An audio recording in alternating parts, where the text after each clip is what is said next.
Hey everybody, Cinema Sickness here with your daily sickness video, and happy Thursday to each and every one of you. Again, like always, hope you guys are having a great week thus far. Almost over, almost at the weekend. That is awesome. And look, not only today we're being joined by Caesar as always, but looks like Chevy Chase is joining us as well. That's always fun. So what I have in store for you today is some reviews. Been watching a lot of stuff lately. Got some great reviews for you, so let's get down to it. Let's take a look at what I've been checking out. So first up here is a title I don't actually own a physical copy of yet. I only own a ultraviolet digital copy of, thanks to one of you guys who gave it to me. Very cool. Thank you for that. And that is Dumb and Dumber 2. Wasn't quite sure what to expect going into this one. I had heard it was pretty bad, but I thought, is it really going to be that bad? It's going to be one of those movies where I'm going to go, it wasn't nearly as good as the original, but it wasn't horrible. No, I gotta say, absolute garbage. I love the first Dumb and Dumber. I think it's a fantastic movie. Even the prequel, Dumb and Dumberer, wasn't all that. See, that's a movie that some people say that is bad. That's a movie I say it's not all that bad. I think that movie's okay. But Dumb and Dumber 2, I just don't understand this movie. How do you go from making it such a great, funny, slapsticky, wacky, crazy comedy into making something like Dumb and Dumber 2 that just is so bland and so blah and just not funny at all, constantly reusing jokes over and over again from the first movie, which certainly doesn't need to be done. And trying to stay calm here. I now understand the trailers completely. I was really concerned when I saw the trailers for this movie because the trailers just kept all the jokes it showed were jokes that were used in the first movie. And I thought, wow, is this whole movie just going to be recycled jokes in the first film? That's going to be pretty lame, but that's all this movie is. But now I completely understand why they did that. Are all the jokes in Dumb and Dumber 2 recycled jokes? No. But do any of the other jokes in the movie make me laugh whatsoever? Absolutely not. I now understand why they just showed rehashed jokes. That's because they were the only funny jokes. And to be completely honest, those jokes weren't even funny being reused again. They were funny the first time. Second time, not so much. I guess they just had to give you something in the trailers, and they realized, well, we're not going to give them any new jokes because they're all really, really bad. Let's at least give them something they recognize. Maybe we'll get some people to come out and see the movie. I do not understand why Jim Carrey or Jeff Daniels signed on to this movie. They're both very funny people. They're both very, very talented actors and both very funny actors. They're great comedians. Why did they sign onto this? Did they not read the script? Were they just being handed pages? Did they sign on to it before they read the script? That's what I'm thinking. They had to. I can't comprehend this. If those two people read the script, would they not have gone, wow, this is garbage, let's get it rewritten, or we're not doing this? Were they handed just piles and piles and piles of money? Not that they need the money. I really don't think Jeff Daniels or Jim Carrey need the money. I think they're doing pretty well for themselves. But they must have been just a dump truck of money just must have come in and dumped into their backyard or something like that. Because why else would they have signed on to this movie? Because it was just that bad, that piss poorly done, crappy story. I mean, I guess the story could have worked for the most part had it been done better, but the story just didn't really work all that well. The jokes fell flat. I mean, a couple times I may have chuckled, but for the most part, nothing really coming out of me whatsoever. Too many rehash jokes, and all the new jokes just really didn't work. Like I said, maybe a couple ones here and there, but that doesn't make a whole movie. I can't believe how awful this film was. I want to say, it wasn't all that bad. You can check it out if you're interested. I can't really say that. I got to agree with all the people who say this movie's garbage. I completely agree. I can't comprehend why this film was made. I mean, the film in itself, why it was made, I get it. Dumb and Dumber 2. Okay, cool. Yeah, make a sequel. Awesome. But why would they make a film this bad? Why would they make a sequel so horrible? I just don't get that. And again, Jim Carrey, Jeff Daniels, I kind of, shame on you. Why would you have signed on to this? Did you not read the script? If you did, what were you possibly thinking? You're so much better than that. So much better than that. So Dumb and Dumber 2, absolute garbage. I would say don't see it. I would say that movie's only for the people who really are interested, really are curious, and really want to check it out. If that's the case, I guess go ahead, but otherwise you do not need to see it. Watch the original, even watch the prequel. That's even better. Don't watch Dumb and Dumber 2. My God, it was horrible.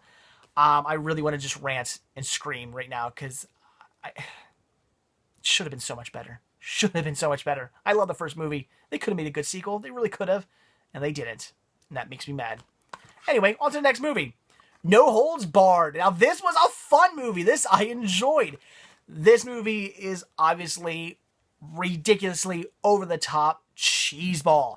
And if that's your thing, oh my God, is this a great film from 1989, and it feels like it. I love the Hulkster there. Oh my God, is he ridiculous in this movie, hamming it up just continuously. Hulk Hogan, not an actor, but I love watching him act because it is bad, and I love every second he is on camera. This movie is just pure cheesy fun. If you love late 80s, early 90s cheesy action movies, see this one for sure. Do not miss this one. Cheese and a half, and it's so amazing. I can't wait to watch it again. I was like just a little kid with glee. I love good cheesy movies, and that's what this was. Oh my God, it was so much fun. Check out No Holds Barred. It was so much fun.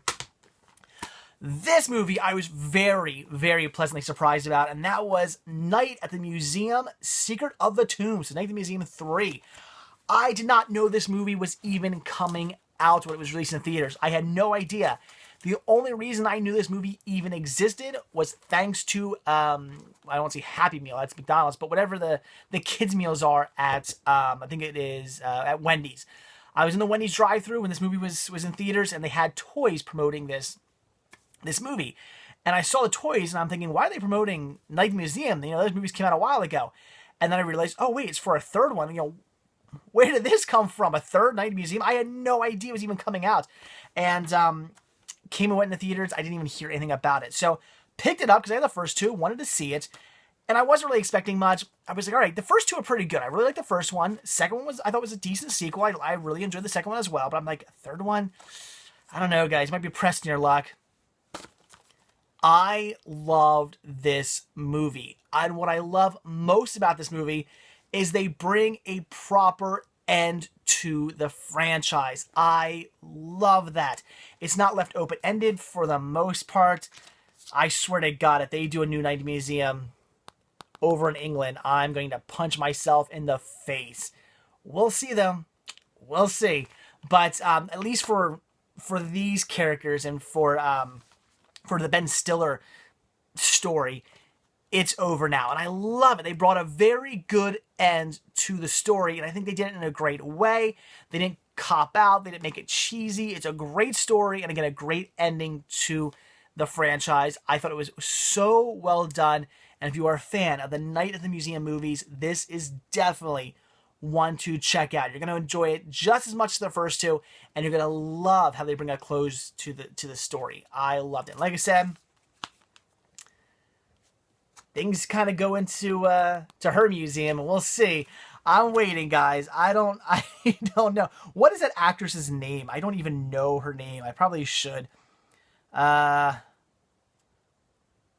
have no idea. I don't even see her name on the back of here.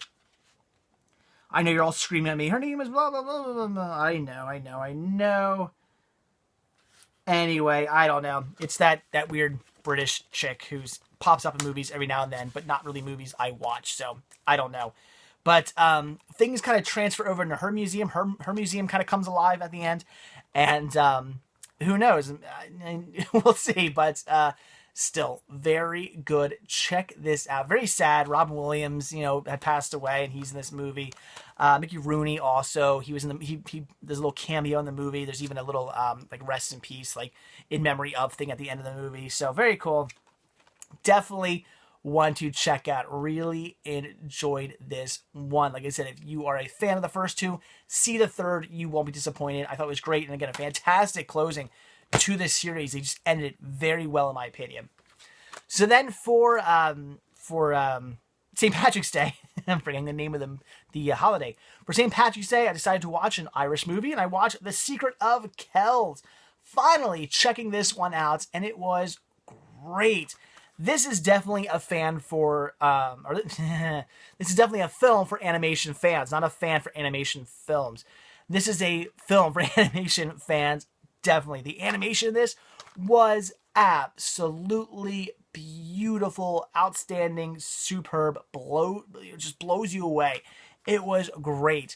The story was pretty decent as well. I did enjoy the story. I wouldn't say the story's anything mind-blowing. It's not like you're going to get all wrapped up into it and it's like epic and super amazing and like that. Not necessarily. But it is a good story nevertheless. A little quick. This is only 75 minutes long, so maybe like with why am I drawing an absolute blank? It's been one of those days. With end credits, wow, it's maybe only like 65, 70 minutes, something like that. Not a super long film, but still the story was decent. It did, it did entertain me. It kept me entertained. I did enjoy this story again. Nothing mind-blowing, but still very fun. But the animation was absolutely just amazing. I love the animation. Kind of reminded me a little bit of like Samurai Jack. It had that feel. I don't think it's done by the same people. I'm going to feel like an idiot if it was. But it definitely kind of has like a Samurai Jack sort of feel. So if you like the animation from Samurai Jack, then you're definitely going to enjoy this animation. Again, it was just beautiful. I loved it. The story was great. It had some good music, but the animation was just phenomenal. So check this one out. If you're a fan of animation, you kind of have to see this one. Check it out. It was very well done. All right, then I watched Philomena. This was also a great story. A very sad story, though. All about this woman who ends up getting pregnant as a young girl. She gets pregnant. Her father throws her into this like nunnery, and you find out that this like nunnery is like pure evil. Basically, they're taking these babies from these mothers and forcing them to put them up for adoption.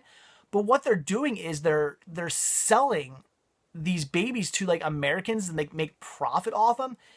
Pretty messed up story. And of course the whole movie is about Philomena trying to find her son, who is given away for adoption, who for all these years has felt super bad. We have the reporter here who's helping her out. So it's this whole story about her trying to find her long lost son. And it's crazy because she ends up finding out what happened to him, and the story just gets nuts. You find out that he was looking for her, and the nunnery was like covering all this up. The nunnery was saying saying to her that they didn't know where he was, and they were saying to him that he didn't know that they didn't know where she was, and they didn't let her find each other. And he was actually he actually had AIDS, and he actually passed away. But you find out he was again looking for her, and it's a messed up story because he was looking for his mother, but he died, unfortunately, and they never got to meet, which they very well could have, because she was living in this town the whole time. She's living in this town where the nunnery is. All the nunnery would have to say was, oh yeah, she's down the street, go down the street, make a left, and then like turn right, and she's house number yada yada yada. And they could have met up, and that would have been absolutely fantastic. They both would have been very happy to meet before he passed away. But it never happened because this nunnery was just like pure freaking evil. Absolutely crazy. There's just one scene where, oh my god, I wanted to like smack a nun. This one scene where like the lady, the one like old nun says that like Philomena deserved like everything she got for giving up her virginity and for getting pregnant and stuff like that, and it just the whole nastiness of what she says. If I was there, I would have punched that nun right in the face. I'm watching this, I'm like, wow, I've never wanted to just like knock a nun out before. And when she mouthed off and said what she said, I was like, oh my god, somebody should hit her. And of course Philomena is like, I forgive you. And I'm like, no, that would not have happened. I would have knocked her out. That was messed up. So good story, very enjoyable, but a little messed up at the same time. Kind of definitely has a lot of sadness going on, but still a very decent story. Not necessarily with a happy ending, but not a super sad ending either. I mean, it's kind of a mixed ending. It's like there's a bit of happiness, but a bit of sadness as well. But all in all, definitely a story to check out. I really did enjoy Philomena. All right, then I watched Death Ship. This was also fun. I wouldn't say I was blown away by the movie. Maybe I should have been. I don't know. A lot of people seem to really enjoy this movie. I thought it was good. It didn't necessarily blow me away, but I thought it was very good anyway. It's a fun horror movie. It's all about this ship who is basically alive, and it's this Nazi ship that had like these like Jewish slaves on it and stuff like that. They were like held captive, and they've all died, and the ship is alive now, and it's attacking. It ends up attacking this like cruise liner, and some of the guests survive, and they end up going aboard the ship to try to find safety, see who's on it. Of course, there's nobody on it. The ship's alive, starts killing them all off. Pretty fun, pretty crazy. I really actually enjoyed this one. I mean, again, it didn't blow me away, but it was enjoyable. It's not like I'm going to say, you got to see it. It's amazing. Wouldn't quite put it there, but I would definitely say it's a fun, different horror movie. I like the idea of things coming alive in horror movies. I mean, you always have, your crazy, slasher killer guy or something like that, which is fun, but it's always fun when like something comes alive, like a boat or like, like the Mangler or something like that. It's always just fun when something like that happens, in my opinion. It's pretty cool to watch like an evil ship that's alive and killing everybody off, and really, really enjoyable. George Kennedy was pretty cool in this.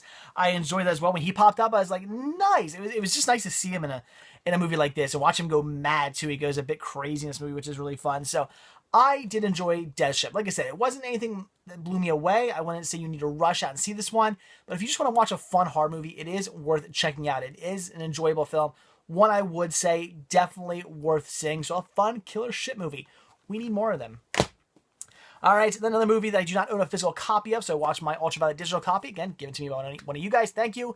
And that was The Judge. Another movie I really, really, really enjoyed. Great watch, great story. I love this character who's this big time, played by Robert Downey Jr., who's this big time kind of lawyer. All the big names hire him because he's really good at getting people out of trouble, basically. I mean, people who are basically, if you're guilty, you hire him and he gets you off. That's kind of his shtick. He ends up having to go home, and then his father ends up getting in trouble because his father's starting to go a little loopy because he has like cancer, and because of his treatments, he's starting to like lose his memory and stuff like that. He ends up getting charged for murder. So now Robert Downey Jr. has to basically try to get his father off, who his father is like the judge of the town, so it's this big controversy as well. So he has to get his father off, and it's this whole story of him kind of sort of refining himself and also refining his family, and kind of this family he just basically pushed aside, this town he pushed aside. He basically took his life and just said the hell with it and moved away from his life. His family, his town that he grew up in, he basically pushed them all away. Said, I don't want anything to do with those guys anymore, and moved on to his own thing. And now he's kind of coming back to terms and getting rekindled with his family, getting rekindled with his town. And it's a nice story of just kind of somebody fighting themselves, sort of. And very enjoyable. Really did like this. I like the ending as well. I guess I won't spoil it as to what happens to the father, the judge, but I thought it was very interesting, the outcome there. So I actually did enjoy this movie. Thought it was, again, very well done. Very enjoyable story. The Judge is definitely something to check out, in my opinion. Just a great drama. Maybe a little bit of comedy thrown in here and there, but all in all, a great drama. Definitely worth checking out. All right, then I checked out Backbeat, the story of the fifth Beatle. Also very enjoyable. Love learning sort of about like the whole beginning of the Beatles, because it really focuses on the very beginning, the start of the Beatles when they first became a band. And they were, 5-member band, and it really focuses on, again, the fifth Beatle, whose name I should probably remember, but I don't. Okay, Stuart Sutcliffe. Am I saying that right? I don't remember. I like the Beatles, but do I remember, all the other members besides the 4 everybody knows about names? Not necessarily, but it focuses on really his character. It's kind of the beginning of the Beatles, but really focusing on that character and just sort of the craziness that goes on with the beginning of the band, and how he doesn't necessarily really want to be part of the band. I mean, he enjoys being in it because his best friend John Lennon is in the band, and he enjoys being with him, being buddies with him, and playing. But really, when it comes down to it, he wants to kind of do his own thing. He wants to pursue his art career. He falls in love with a girl when they go to Germany. He wants to basically be with her and marry her. And basically all about him sort of kind of, do I want to be in the band? Do I not want to be in the band? And him kind of going off and doing his own thing, and the controversy within the band that sort of causes, and all the tension that causes within the band. And then unfortunately the passing away of him due to, I believe it was like a brain clot or like an aneurysm. Unfortunately, very, very sad, but still a very good movie with a surprising amount of nudity in this. And I'm talking full frontal nudity. Why am I bringing this up? Because it just does not, it just seems out of place in this movie. I'm watching this and they show the first girl naked, and it kind of makes sense because, our main character's painting a picture of her, and okay, it's like, full frontal nudity of this chick, but I'm like, all right, he's painting a picture of her, okay, whatever. But then you see like another girl naked, and there's another girl naked, and there's another girl naked, and it's just like nudity, nudity, nudity, nudity, nudity, and like, again, like full frontal nudity. And I'm like, this just seems really out of place in this movie. I don't know if the director was a bit of a, who was it, Ian Softly? Maybe he was a little bit of a perv. I don't know. But man, there was a surprising amount of nudity in this film that just really surprised me. I did not see that coming. It just did not seem to fit. But whatever. It was still a good story. It was definitely one worth checking out. If you're a fan of the Beatles, and of course, see it. Even if you're not a fan of the Beatles, it is still a fun story that is at least worth checking out. All right, then I watched 22 Jump Street. The wife and I actually watched this one. We were both a fan of 21 Jump Street, and I enjoyed it. I would say if you like 21 Jump Street, you're going to enjoy 22 Jump Street. I love how it pokes fun at itself constantly. Makes a lot of references to the fact that it is a sequel. I like that. Definitely kind of, lots of winks and nods that the fact that the movie is a sequel. I thought that was pretty amusing. Sometimes that works. Sometimes it doesn't. I think in this movie it actually did work. I would recommend checking it out if you've seen the first one. If you saw 21 Jump Street, see 22 Jump Street. Definitely very funny. And I kind of hope for a 23rd Jump Street. I think that'd be pretty cool. They even make a reference to it, a 23 Jump Street being across the street. And then stay tuned to the end of the movie, by the way, because they do a whole bunch of like little fake trailers and stuff for upcoming 20 whatever Jump Street. They do like a 23 Jump Street, a 4, 25, 26, 27, and then all the way up to like something ridiculous. They get this ridiculous number of like 27 Jump Streets. We're all going to like different types of schools. Very funny. I really enjoyed the ending. I was probably laughing the most at all like the fake movies that were coming out. So I hope they do some of them. That'd be pretty funny. So 22 Jump Street, again, nothing mind-blowing, nothing amazing, but it was funny. If you enjoyed the first movie, see the second one. 20 Jump Street was enjoyable. If you like the first one, you're going to like the second one. Not much more to say about it than that. Then I watched some History's Mysteries, The Secret of Fatima. I had no idea what this even was. I was like, okay, what is The Secret of Fatima? I had never heard of it. Apparently the Virgin Mary showed herself in Fatima to these kids and revealed some secrets to these children, and apparently two of the secrets were like divulged, and one of them was kind of like hidden by the Pope, and then it was finally given away. And it's basically just a story about how the Virgin Mary found these kids, and then what the kids went through, and how the church got involved with it, and how they became like saints, and yada yada yada. Interesting story. Again, nothing mind-blowing, not the best of the History's Mysteries I've ever seen, but it was enjoyable. If you're a fan of History Channel documentaries, it is at least worth checking out. But I don't think many of you are just going to go out and randomly grab this one. But hey, if you come across it, like History Channel documentaries, it's worth seeing. But I watched it, so I reviewed it. That's basically it. It was enjoyable. I'm not going to get into that one. All right. Then I finally finished up Dragon Ball Z Season 2. Finally. This one took me a little bit while to get through. I've been watching these at work, these episodes at work. Got a little busy at work, so over the past like month or so. So I didn't get through this as quickly as I did Season 1. But man, is this show shaping up to be absolutely awesome. I loved, as I've said before, I loved Dragon Ball. I thought it was a fantastic series. Blew me away. Getting into Dragon Ball Z, it took me a little while to get into it. Some things had changed. It was similar. It was the same story. It picked up where the last one left off. It was similar, but some things were changing around that took me a little bit while to kind of get used to. But as the story is progressing, I'm getting more and more into it, and it's becoming more and more fantastic, and it's absolutely blowing me away. And I love this this season, I should say. I'll just say series. I don't. Some I know some of you out there know a lot more about this than me. These aren't really seasons, right? They made these into seasons, and I say that because at the end of every season, it just starts off like the usually don't end on cliffhanger. Just put it that way. The last episode is kind of just like the last episode of any other episode, and the first episode of the next season is just like the first episode of any other season. It doesn't really, it just doesn't really like end on a cliffhanger. It doesn't seem like you're ending a season and starting a new season. It just seems like you're just continuing on. So I'm assuming when these were made, these weren't really like seasons. I don't really know. But I love this. I love they're fighting Frieza. Absolutely awesome. Very, very epic. Very fun. Very, very, very enjoyable. I love watching just all the characters are just fantastic in this one. Gohan was...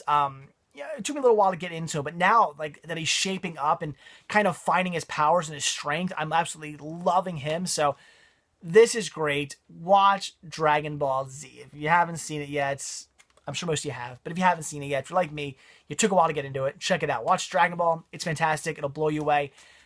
And then start getting yourself into Dragon Ball Z because it just keeps getting better. I'm loving the absolute hell at Dragon Ball Z. I cannot wait to get into season 3 and see where things go. I'm just waiting for this epic battle with Frieza. It's gonna be amazing. I just know it.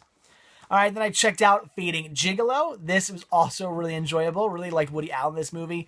It's all about these two characters and basically how one ends up becoming a gigolo.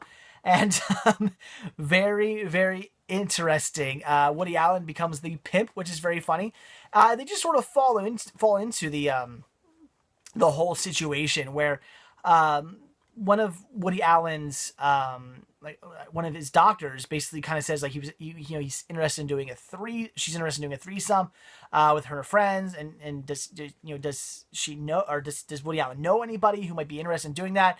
And Woody Allen goes, yeah, I know a guy, and he basically gives up the name of his friend, and his friend's like, wait, what?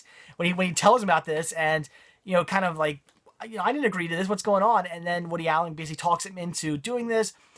Basically Woody Allen kind of plays him off as a gigolo, so they pay him for this, and he just ends up starting doing sex for money, and it seems to be working out pretty well for him.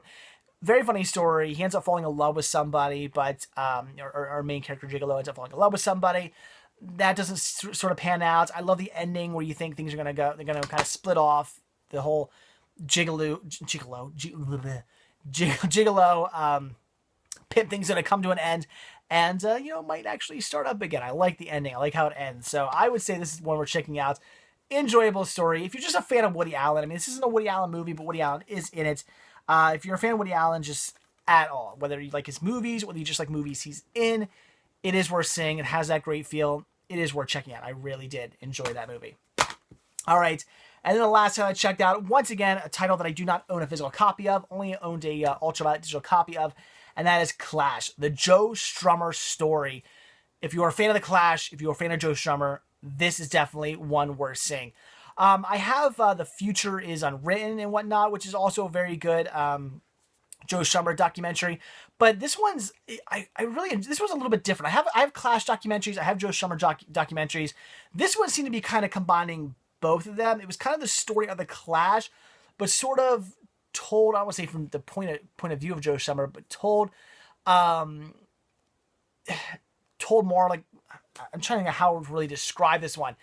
Again, the story of The Clash, but just really the story of The Clash, but really focusing on Joe Strummer. I guess that's how I would say it. And just very, very, very well done. I learned, again, I've seen many Clash documentaries. I've seen many Joe Strummer documentaries, and in the end, I learned stuff I didn't know watching this documentary. That's always fun when you watch a new documentary about something, topics you've already seen before, but you learn some new things. I love that, and I definitely learned some new stuff. I love the whole, it's kind of the story of The Clash, but really focusing on Joe Strummer. I thought that was a great way to do it. Fantastic. I love how it talks all about from his upbringing, where Joe Strummer came from, all the way up until his death and afterwards. So fantastic documentary. Again, if you are a fan of The Clash, if you are a fan of Joe Strummer, there's absolutely no reason not to check this documentary out. It was great. Definitely see it. I don't have much more to say about it than that. It was very well done, and definitely something for Joe Strummer and Clash fans. Definitely see the documentary. So there you go, guys.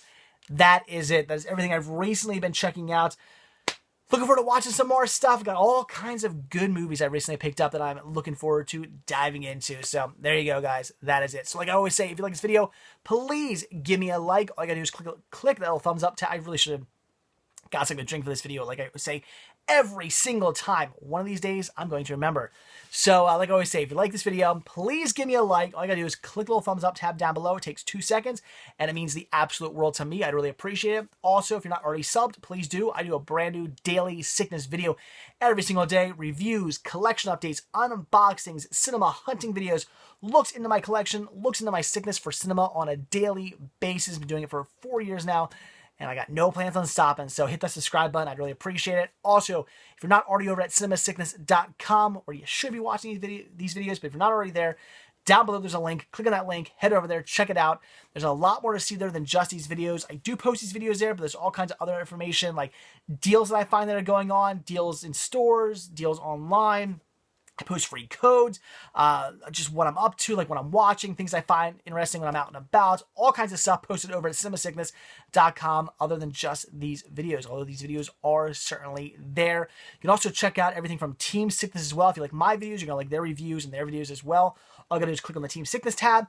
And also right there, be sure to click on the merchandise tab and purchase yourself a Cinema Sickness button or a Cinema Sickness t-shirt, hoodie, tank top, baby gear. I would really appreciate the support, guys. So that is it. Oh, and if you do purchase yourself a button or a hoodie or a t-shirt, tank top, anything like that, be sure to take a picture. Take a picture, send it to me. I will post it up at cinemasickness.com. I can give you like a shout out to your, like if you got a website or YouTube page, something like that, I'll definitely give you a shout out and everything like that. So be sure to send me a picture. I'd really appreciate that if you rocking the Cinema Sickness gear. So, all right, guys, that is it.